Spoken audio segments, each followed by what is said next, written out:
Hello friends, take अड्डा channel पर आपका स्वागत है। निष्ठा सेकेंडरी के तीसरे साइकिल में 3 कोर्स है। तीनों को पूर्व शुरुआत करने की तिथि है 1 अक्टूबर 2021 और तीनों कोर्स को पूर्ण करने की अंतिम तिथि है 31 अक्टूबर 2021। पर इन कोर्सों को आप ज्वाइन 25 अक्टूबर तक ही कर सकते हैं। 25 अक्टूबर तक अगर आप इन कोर्स को ज्वाइन नहीं करते हैं तो आप इसे कंप्लीट नहीं कर पाइएगा। इसलिए समय रहते तीनों कोर्स को ज्वाइन कर लें और ससमय कोर्स को पूर्ण करें ताकि सर्टिफिकेट आपको प्राप्त हो जाए। तो निष्ठा सेकेंडरी के तीसरे साइकिल के ये दूसरा कोर्स है व्यावसायिक शिक्षा। व्यावसायिक शिक्षा के मूल्यांकन में हमारा पहला प्रश्न है, युवाओं की अधिक भागीदारी जुटाकर और कुशल जनशक्ति की मांग और आपूर्ति के बीच खाली जगह को कम करके भारत में व्यावसायिक शिक्षा और प्रशिक्षण को आगे बढ़ाया जा रहा है। तो इसका सही विकल्प है हमारा बेमेल, जिसको टिक करके हम आगे बढ़ते हैं। अगला क्वेश्चन है, एक औपचारिक सेटिंग के बाहर प्राप्त सीखने के अनुभव को पहचानने और एक व्यक्ति के कौशल के लिए एक सरकारी प्रमाण पत्र प्रदान करने के लिए पूर्व सीखने की मान्यता खाली जगह के तहत प्रदान किया जाएगा। तो इसका सही विकल्प है राष्ट्रीय कौशल योग्यता फ्रेमवर्क NSQF। इसको टिक करके हम अगले क्वेश्चन की ओर बढ़ते हैं। अगला क्वेश्चन है, कार्य आधारित सीखने से छात्रों को ज्ञान और कौशल की खाली जगह आवश्यकताओं को समझने की अनुमति मिलती है। इसका सही विकल्प है कार्यस्थल। कार्यस्थल को टिक करके हम अगले क्वेश्चन की ओर बढ़ते हैं। अगला क्वेश्चन है, OJT से तात्पर्य है। तो इसका सही विकल्प है प्रशिक्षण। प्रशिक्षण को टिक करके हम अगले प्रश्न की ओर बढ़ते हैं। अगला प्रश्न है, खाली जगह को उद्योगों में प्रशिक्षुओं के प्रशिक्षण के कार्यक्रम को विनियमित करने के उद्देश्य से अधिनियमित किया गया है। उद्योग का अर्थ है कोई भी उद्योग या व्यवसाय जिसमें इंजीनियरिंग या गैर इंजीनियरिंग या प्रौद्योगिकी या किसी व्यावसायिक पाठ्यक्रम में किसी भी व्यापार, व्यवसाय या विषय क्षेत्र को एक निर्दिष्ट व्यापार या वैकल्पिक व्यापार या दोनों के रूप में निर्दिष्ट किया जा सकता है, पर नौकरी प्रशिक्षण देने के लिए उसमें उपलब्ध सुविधाओं का उपयोग किया जाता है। तो इसका सही विकल्प है शिक्षु अधिनियम 1961। उसको टिक करके हम अगले प्रश्न की ओर बढ़ते हैं। अगला प्रश्न है, राष्ट्रीय शिक्षा नीति 2020 के अनुसार वर्ष 2025 तक कम से कम खाली जगह शिक्षार्थियों को स्कूल और उच्च शिक्षा के माध्यम से व्यावसायिक प्रदर्शन करना होगा। तो इसमें सही विकल्प है हमारा 50%। उसको टिक करके हम अगले प्रश्न की ओर बढ़ते हैं। अगला प्रश्न है, NATS से तात्पर्य है। इसका सही विकल्प है राष्ट्रीय शिक्षुता प्रशिक्षण योजना। इसको टिक करके हम अगले प्रश्न की ओर बढ़ते हैं।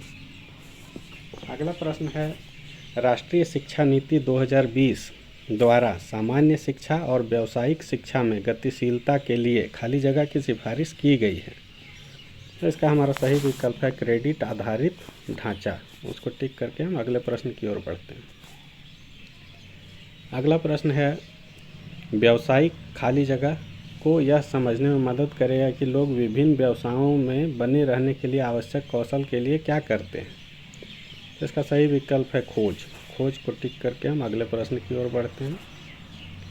अगला प्रश्न है, व्यावसायिक छात्रों को काम की दुनिया में विभिन्न व्यवसायों और करियर विकल्पों के बारे में सहायक होगी। इसका सही विकल्प है जागरूकता। जागरूकता को टिक करके हम अगले प्रश्न की ओर बढ़ते हैं। अगला प्रश्न है, जांच आधारित, परियोजना आधारित और सहयोगी सीखने खाली जगह दृष्टिकोण है। तो इसका सही विकल्प है हमारा शैक्षणिक। उसको हम टिक करके अगले प्रश्न की ओर बढ़ते हैं। अगला प्रश्न है, क्षेत्रीय प्रशिक्षुता प्रशिक्षण बोर्ड BCAT पर है। तो इसका सही विकल्प है हमारा मुंबई, कोलकाता, चेन्नई और कानपुर। उसको टिक करके हम अगले प्रश्न की ओर बढ़ते हैं। अगला प्रश्न है, व्यावसायिक शिक्षा शास्त्र विज्ञान, कला, शिक्षण और सीखने का खाली जगह है। तो इसका सही विकल्प है शिल्प। शिल्प को टिक करके हम अगले प्रश्न की ओर बढ़ते हैं। अगला प्रश्न है NEP 2020 के अनुसार किस मॉडल का उपयोग विद्यालयों में कौशल प्रयोगशालाओं की स्थापना के लिए किया जाएगा ताकि अन्य विद्यालयों को हमें सुविधा उपलब्ध करने की अनुमति दी जा सके। तो इसका सही विकल्प है हब और स्पोक। इसको टिक करके हम अगले प्रश्न की ओर बढ़ते हैं। अगला प्रश्न है कौशल विकास और उद्यमिता पर राष्ट्रीय नीति 2015 गुणवत्ता कौशल की दिशा में एक खाली जगह दृष्टिकोण पर केंद्रित है। तो इसका हमारा सही विकल्प है परिणाम आधारित। इसको टिक करके हम अगले प्रश्न की ओर बढ़ते हैं। अगला प्रश्न है खाली जगह शिक्षा शास्त्र के लिए केंद्रित दृष्टिकोण करके सीखने के माध्यम से व्यावसायिक शिक्षा के लक्ष्यों को पूरा करने के लिए महत्वपूर्ण है। इसका सही विकल्प है शिक्षार्थी। शिक्षार्थी को टिक करके हम अगले प्रश्न की ओर बढ़ते हैं।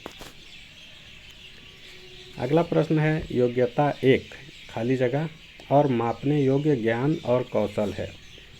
तो इसमें हमारा सही विकल्प है अवलोकनीय। उसको टिक करके हम अगले प्रश्न की ओर बढ़ते हैं। अगला प्रश्न है वे चुनौतियां जिनका सामना VET को करना पड़ता है। पहला, समाज में VET की नकारात्मक धारणा और छवि। दूसरा, हितधारकों के बीच जागरूकता की कमी। तीसरा, कौशल की मांग और आपूर्ति के बीच असमानता। चौथा, योग्य और पेशेवर रूप से प्रशिक्षित व्यावसायिक शिक्षकों या प्रशिक्षकों की कमी। तो इनमें इन चारों में से किसका सामना VET को करना पड़ता है? तो ये 1 2 3 4 चारों का सामना करना पड़ता है। उसको टिक करेंगे और अगले प्रश्न की ओर बढ़ते हैं। अगला प्रश्न है माध्यमिक शिक्षा के व्यावसायीकरण की एक केंद्र प्रायोजित योजना शुरू की गई थी। कब की गई थी? तो 1988 में की गई थी। इसको टिक करके हम अगला प्रश्न की ओर बढ़ते हैं। अगला प्रश्न है राष्ट्रीय शिक्षा नीति 2020 के अनुसार व्यावसायिक शिक्षा के लिए केंद्रित क्षेत्रों को ही चुना जाना है। इसका हमारा सही विकल्प है कौशल अंतराल विश्लेषण और स्थानीय अवसरों का मानचित्रण। इसको टिक करके हम अगले प्रश्न की ओर बढ़ते हैं। देखिए यहाँ पे 20 क्वेश्चन थे, 20 को जवाब हमने दिया, कोई भी क्वेश्चन स्किप नहीं किया है। और इसको हमको सबमिट करना है। सबमिट करते हैं। ये देखिए your score is 20 out of 20। ठीक है फ्रेंड्स, अगर आपको वीडियो अच्छी लगे हो तो लाइक शेयर सब्सक्राइब ज़रूर करें। धन्यवाद।